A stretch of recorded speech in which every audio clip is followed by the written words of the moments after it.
Hi everyone, good morning, welcome back to Pine Hollow Auto Diagnostics.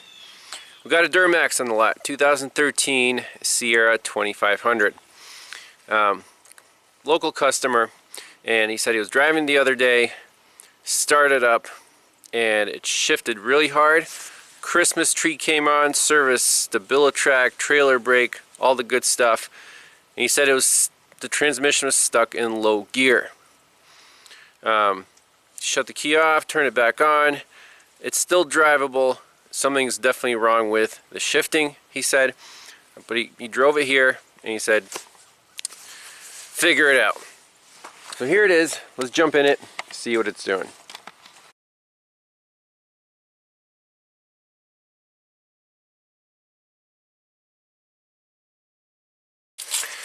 Alright, let's fire up the big beast. We'll check it out. No Prindle. Park assist off. Starts right up. See what warning lights stay on. Check engine light.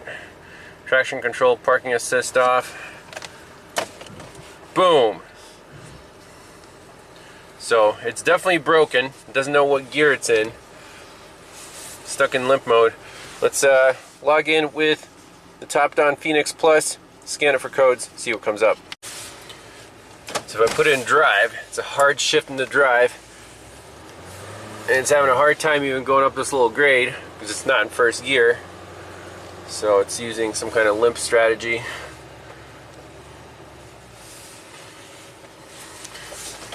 Let's see what codes are stored. So we're doing a smart scan on the topology. ECM's online. TCM is offline. That's a problem. That kind of makes sense. Glow plug control module. It does not have the PTO. So let me finish the scan and we'll see if the other modules are saying they can't talk to the TCM. Alright, let's see. ECM says lost communication with TCM. That makes sense. Glow plug control module, lost comm with TCM. Transfer case control module, lost comm with TCM. The ABS module, lost comm with TCM. So all the modules are telling on the TCM. We can't talk to it with the scanner. We know exactly where to go. Let's look up a wiring diagram of the network and the transmission controller, powers and grounds. Why is this thing offline? Alright, wiring diagrams. So, everything's online except for transmission controller. So we're at the DLC. This is the high-speed drivetrain network, high-speed CAN, and let's see where this goes. So DLC, vehicle communications module, and then it goes off the page. And then the second leg goes to the BCM, and then for diesel it goes off the page again.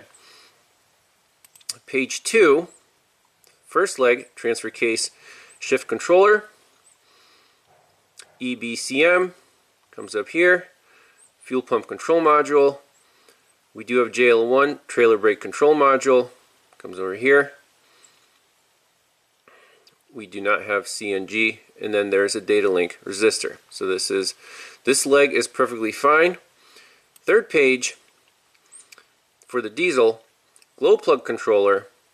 We do not have PTO, transmission control module, which is offline, and the ECM, which talks just fine. So the network is intact. For some reason this module is offline.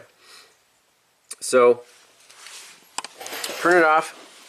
The diagram for the TCM itself. We're worried about powers and grounds here. We're not worried about the communication lines since those go through and talk to the engine computer, no problem.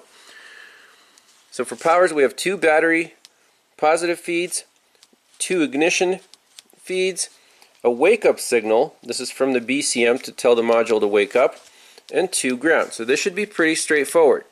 However, before we disturb anything, before we touch anything, I want to put an oscilloscope on pins 6 and 14 at the DLC.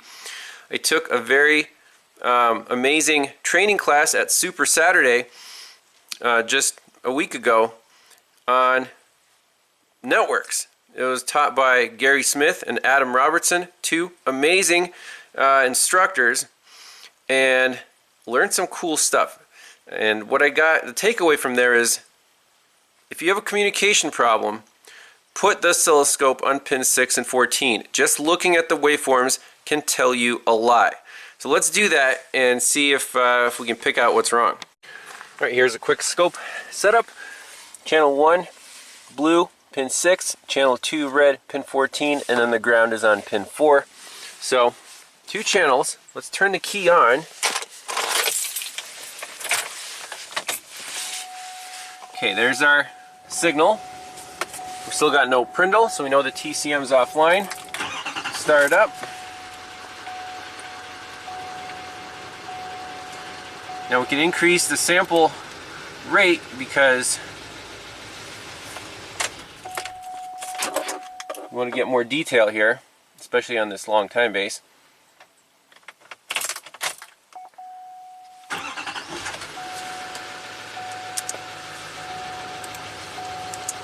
Okay, let's see.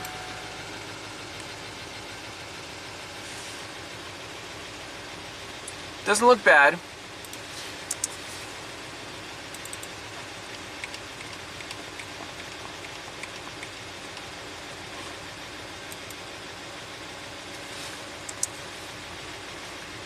Let's zoom in here.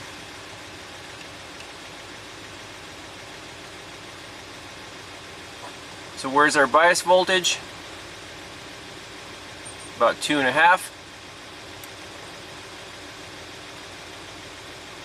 Right on the money. Looks perfectly fine, doesn't it?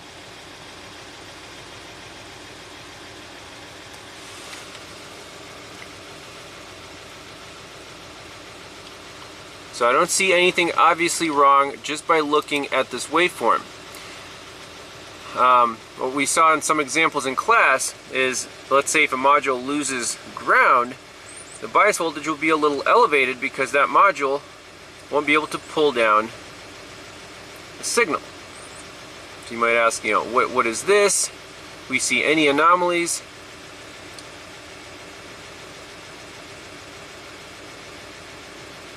No, not really. I don't see anything crazy. Maybe the voltage right here is a little less. The bias voltage drops a little bit. So, first thing I want to check is powers at this TCM. We have the pinouts. Let's get a test light and check the power feeds with the key on. So under the hood, the TCM conveniently lives right up here. So let me undo the connector and we'll get a test light and check all these powers and grounds right here. Alright, here we go. Here are the pinouts. Here's the bulk connector. Using a test light, let's first check the grounds. So test light definitely works. Grounds are on pins, let's see here. Looks like there's pin 20, 21, so pin 9 and 69. So if we go from here, there's one ground, and opposite that, there's another ground. Now remember, don't stuff your test light in here. I'm just gently touching the metal. Now let's check the battery positive feed with the key off. That's going to be the two neighboring pins right here, so pin 10 and 70. So this one here. Yes, we have a test light. Pin 70. Yes, we have a test light. Now let's turn the key on and measure all the ignition powers. Alright, here we go. So first is going to be pin 2. Yes, that's good. And then pin 40, 1, 2, 3. Yep, that's good. And next one over, 1, 2, 3. Yep, that's also good. That's it, we're done. We're done with powers and grounds. So let me plug the module back in and see if there might be a poor pin contact, you know, terminal fretting. This thing is a diesel, it kind of vibrates. So let's see if we plug this in like so, if stuff will come back online or not. It'd be crazy if the module was bad, right?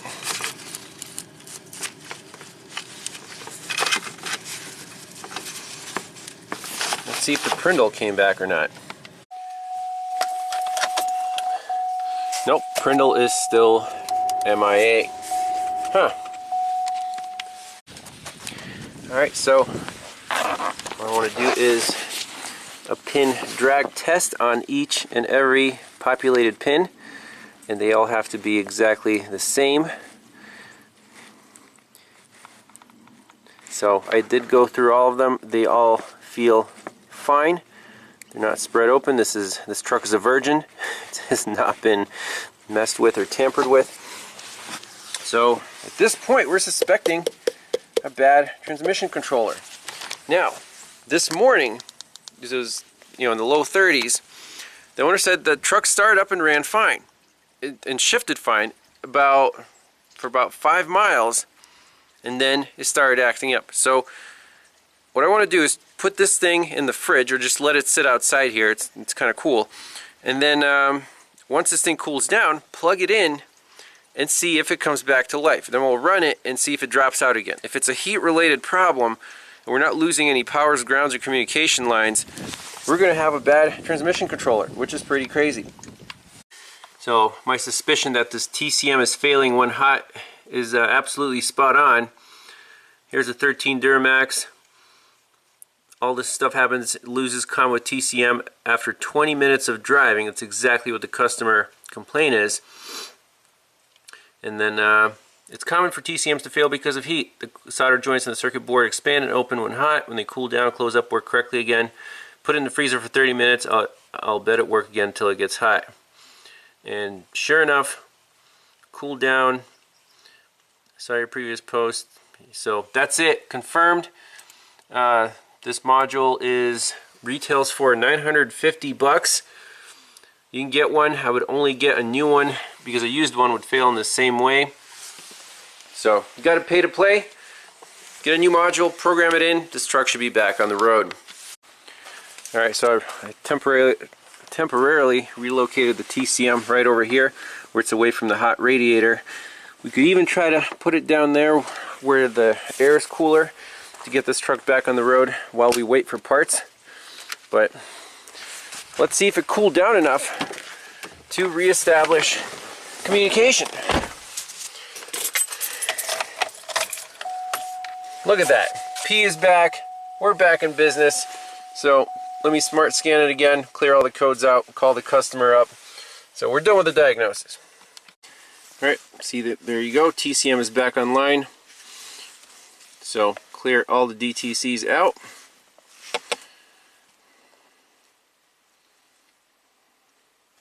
And we'll see if the customer wants to go for the new TCM.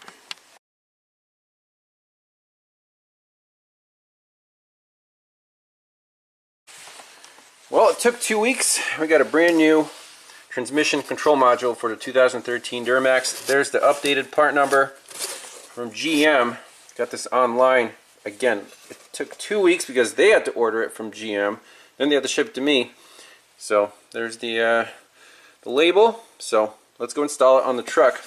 Customer's bringing it shortly. Alrighty, so new transmission control module installed in its home.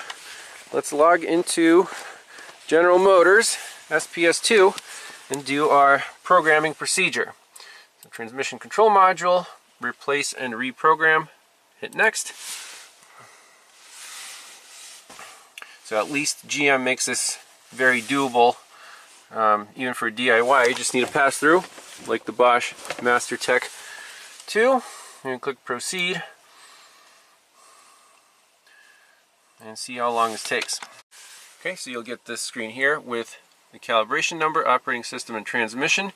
So current calibration, this is a virgin brand new module. Hit next, and I always take a screenshot here of this screen because you get the current and the selected calibrations. Alright, we'll go ahead and hit next. Okay. Next. Please confirm the ECU has been replaced. Yes. Here we go.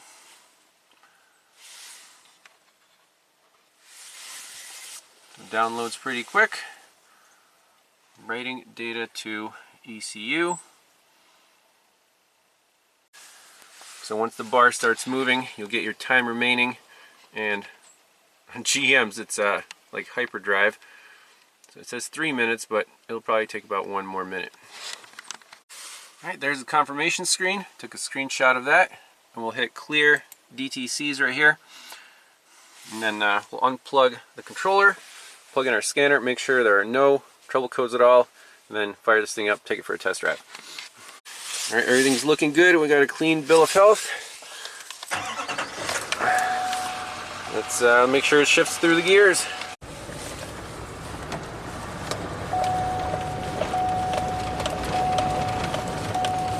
Yep, definitely shifts through the first few gears. We're not going to take it too far here. So that's it. Place your bets now. How long is the new updated module going to last? Hopefully it'll outlast a truck another 10 years. Maybe all the emission stuff will go before that. But that's it. So you can see how helpful sharing knowledge can be on the internet. You know, we were calling the module, but seeing that forum post that this is a common issue where heat affects the TCM, where it just goes offline when it gets warm, and then it cools down and it comes back. Exact same symptoms, so we're confident in calling this expensive module. You know, it's almost $1,000 plus programming, whatever. So that's it. Happy ending, and we'll see you in the next one. Bye-bye.